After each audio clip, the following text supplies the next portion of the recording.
ভাইরে, দুনিয়া এখন এমন পর্যায়ে গেছে, কোনটা পোলা আর কোনটা মাইয়া কিছুই বুঝতে পারি না। দিনকে দিন পোলারা হয়ে যাচ্ছে মাইয়া, আর মাইয়ারা হয়ে যাচ্ছে পোলা। যারে মাইয়া মনে করে ক্রাশ খাই, 2 দিন পর জানতে পারি সে সান্ডার অধিকারী, আর যারে পোলা মনে করে ইগনোর করি, কয়দিন পর জানতে পারি সে সুরঙ্গের অধিকারী। আপনারা তো কম বেশি সবাই এই এলিয়েনটাকে চিনতে পেরেছেন। প্রথম দেখাতে যে কেউ ভাববে স্বর্গ থেকে নেমে আসা কোনো অপসরী। বাঙালি মায়েরা দেখলে বলবে, এমন একটা মেয়ে যদি আমার বেটার বউ হইতো। এখন জানতে পারি সে আসলে মাইয়া না, সে একজন সুস্থ স্বাভাবিক পোলা। সত্যি বলতে আমি এই এলিয়েনটাকে ফলো করতাম।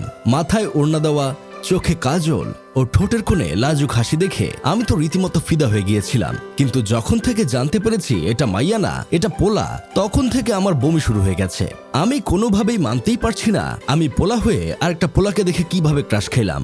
এখন তো ইচ্ছে করছে খোলা আকাশের দিকে তাকিয়ে হিরো আলমের মতো চিৎকার করে বলি, হায় আল্লাহ, আমার তুমি উঠায় নাও, উঠায় নাও, উঠায় নাও। আর সবচেয়ে বড় কথা হলো, এই এলিয়েনটি ছাত্র দলের নেতা, ব্রাহ্মণবাড়িয়ার কসবা উপজেলার সৈয়দাবাদ আদর্শ মহাবিদ্যালয় শাখা ছাত্র দলের সংস্কৃতি বিষয়ক সম্পাদক। এতদিন জানতাম এই এলিয়েনের নাম রিহিয়া রিহি, অথচ তার আসল নাম হলো রেদওয়ান ইসলাম। ভাইয়া থেকে ছাইয়া ছাইয়া হয়ে যাওয়ার কারণে তাকে নাকি দল থেকে বহিষ্কার করে দেওয়া হয়েছে। তবে এটা মোটে উচিত হয়নি। সে কমিটিতে থাকলে দলের মুখ আরো উজ্জ্বল হতো।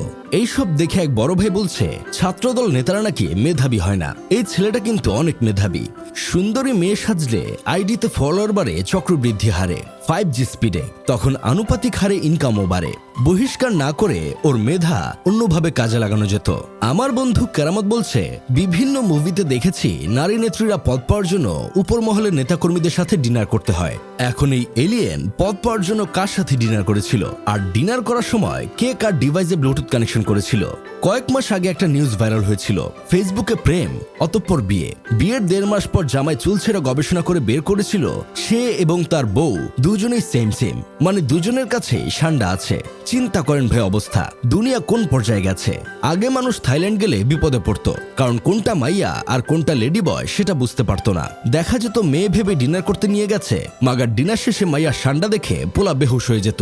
এখন বাংলাদেশেও শুরু হয়ে গেছে। এইভাবে চলতে থাকলে অদূর ভবিষ্যতে দেখা যাবে মানুষ বিয়ে করার আগে ডিভাইস চেক করে নেবে, পজিটিভ নাকি নেগেটিভ।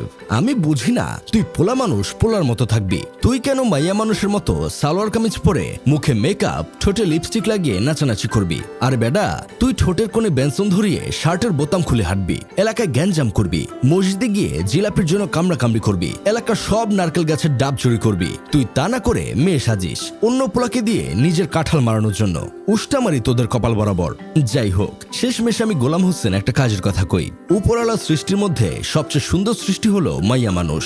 তুই তামান্না ভাটিয়ার সৌন্দর্যে মুগ্ধ হবি, ক্যাটরিনার নাচ দেখে ফিদা হবি, আনাডি আরমাসকে দেখে তৃপ্তির ঢেকুর তুলবি। তুই এইসব কিছু না দেখে নিজে কিভাবে মাইয়া হতে চাইলি?